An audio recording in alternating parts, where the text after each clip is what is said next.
Hello everyone, hope you're doing well. Today we're back on an update 1.89 Devblog, and it's time to have a look at the Alvis Stormer HVM. This is the new top-tier anti-air machine which is coming to the British for update 1.89. If you didn't know, pretty much every nation is getting something similar to the Stormer, but I would definitely say in the anti-air role, the Stormer is looking like the best. So obviously the Soviets have the Tunguska, the Americans have the ADATs, which is definitely more multi-purpose than anything else.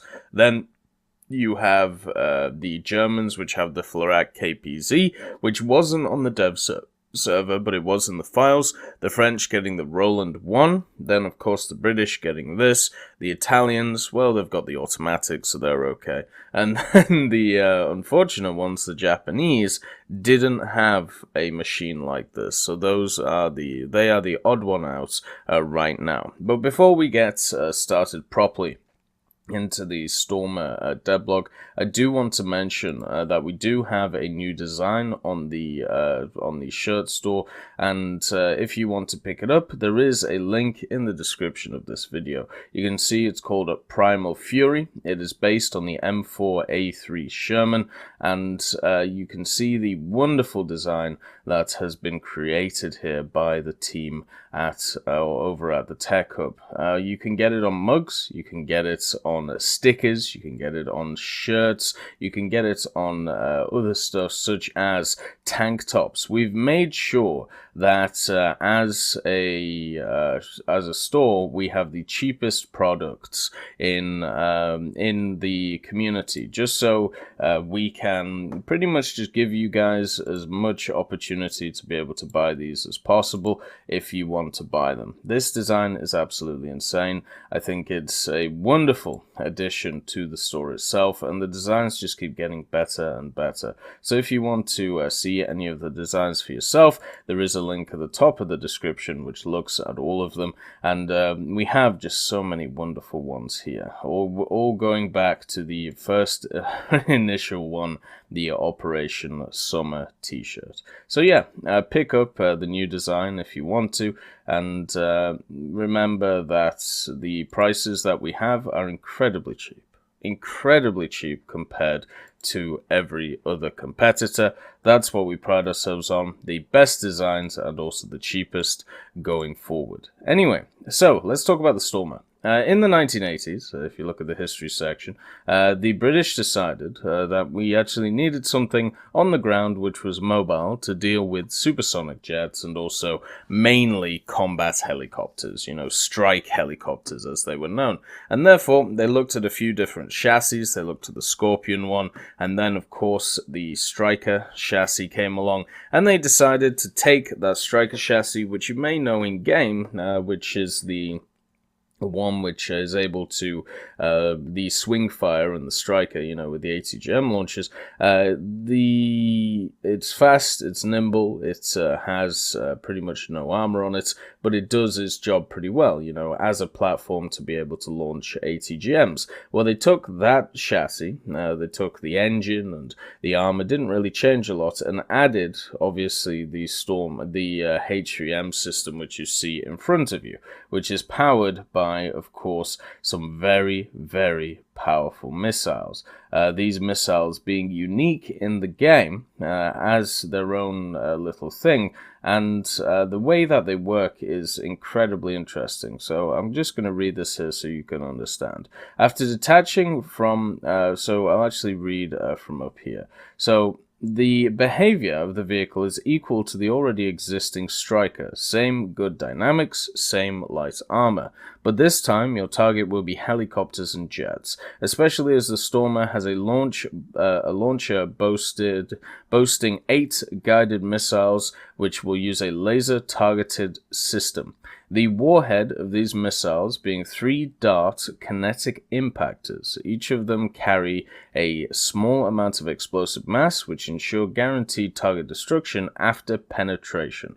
After detaching from the missile, They line up in a triangular battle formation, begin to rotate around the central aiming line, and continue to move towards the target with sufficient maneuverability.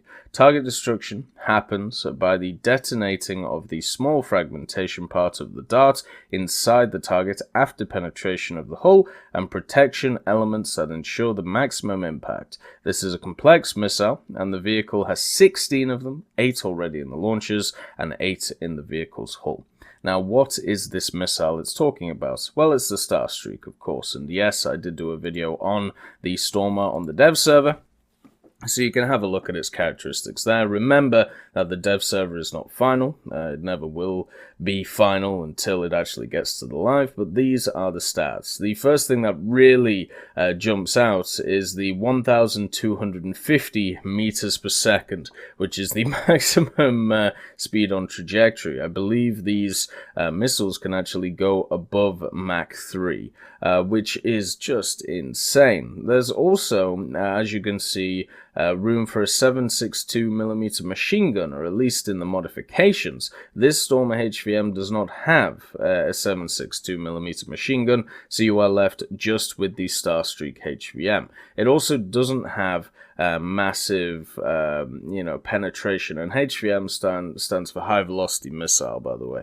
But the penetration statistics are 50, 43, 30, so you're not going to be killing a lot of tanks with this. You're going to be able to take out targets which are lightly armored, such as BMPs, maybe stuff like Orbals if you fight them. At top tier, you're not really going to find many machines which have 50mm or less armor, or unless you're aiming for specific weak spots, like there are areas of even the Abrams which you could penetrate, such as the Booty. But it's a battle rating 10.0 vehicle, and at least you know that your ATGMs will always get to the target first before everybody else's, since they are the fastest that we have in game right now. The firing range of these is 7 kilometers, and this is just the first iteration of the Starstreak missile. I believe there are other iterations which actually go further than it. The explosive mass, 1.2 kilos, is quite large, but remember that is split into 3 separate darts, which fire in, as I said, a very interesting way. So what I'm going to do is I'm going to show you how this works on the battlefield. So if we have a look at this machine here, which is of course the Stormer, you can see its radar works very similarly to everything else, and we can look at this T-64B, and I'm just going to slow it down here so you can see how the mechanism works in game. Now, a lot of people have said to me, this isn't how it works in real life, or this is how it works in real life. I'm not interested. When I'm talking about dev server stuff, and when I'm covering dev server stuff, I'm completely looking at it from a dev server point of view. Now, a few people have told me that you've described specific mechanics wrong. Well, therefore they're wrong in game, and I'm just going through exactly how they work in game. I'm not talking about the historical way stuff works. So here is the Starstreak when it comes to the game. You fire off a specific missile. There you go. You can see it is a whole missile by itself, and then bang, it changes into 3 little missiles, and it spins in an anti-clockwise motion towards the target. And there you can see it hits the T-64B in 3 separate areas. And once again, going towards the target, splits up into 3 and hits the target in 3 separate areas. Now this shows that the missile itself is going close to the target and then splitting, and this should mean that you have more points to be able to hit the targets, or at least attempt to hit the target in the air. The Stormer in general seems to work pretty well as an anti-air machine. It does have insane optics, and it also has something which could future-proof it for the future. It has an ability to hide itself from enemy radars, or at least that was how it was described when it came to the game. And since we may be getting munitions which are much more heavily involved in radar, that is something that I'm definitely looking forward to. Now, these missiles, as there you can see much better the three-prong missiles that we were talking about. And of course I missed the target because, well, it's me. I'm still getting used to how close these optics get. But they are technically optically guided. And there we go. I actually went under the MiG that time, which is kind of impressive. And then we fire another one, and this one should hit eventually. But you can optically guide them. You can also radar guide them. Those just look like they went straight through, so you've got to make sure that the hitbox is completely correct before you go in. And there we go. We finally hit the machine, and it just breaks apart in wonderful fashion. Something to also mention that was on the dev server. This is the position that you get when you're targeting an enemy. So you sit here, meaning that if the enemy is over here and you want to see them from a third-person point of view, that's just not going to happen. You're not allowed to. And that is kind of annoying. I would rather it be like the Roland 1 for the French, where you're aiming. Your third-person aiming area is actually on top of the missiles, so you can actually see, because if something goes behind, as you can see here, you just won't be able to see. It is nice that it does have access to 16 missiles. This means that one of these should be able to easily knock out the air, and also helicopters just will have absolutely no chance against this machine.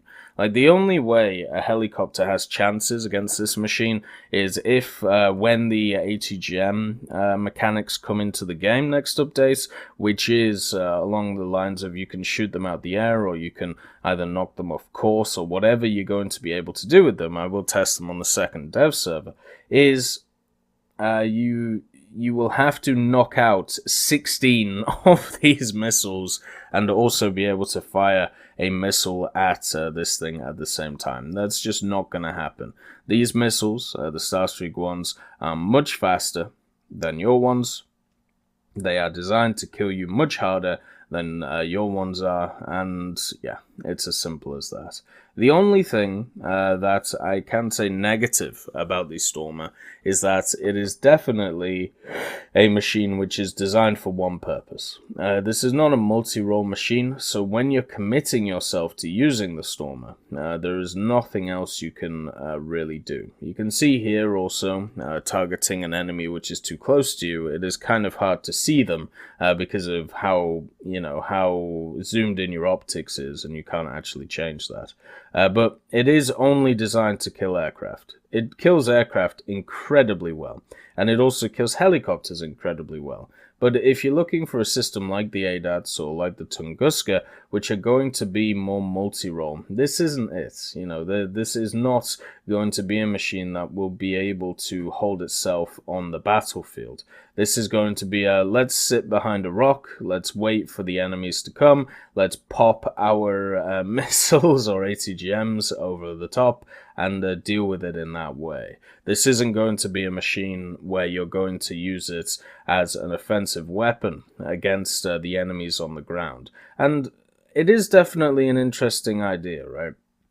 Do we want more multi-purpose machines like the ADATs, or if they exist, or do we want machines which hard counter other machines? Is it better to have a rock, paper, scissors scenario, which is what, the Stormer HVM gives you, or is it better to have an overall balanced scenario where every side, instead of ones and zeros, there's a lot of gray area, which is what stuff like the ADATs represents and stuff like the Type 16.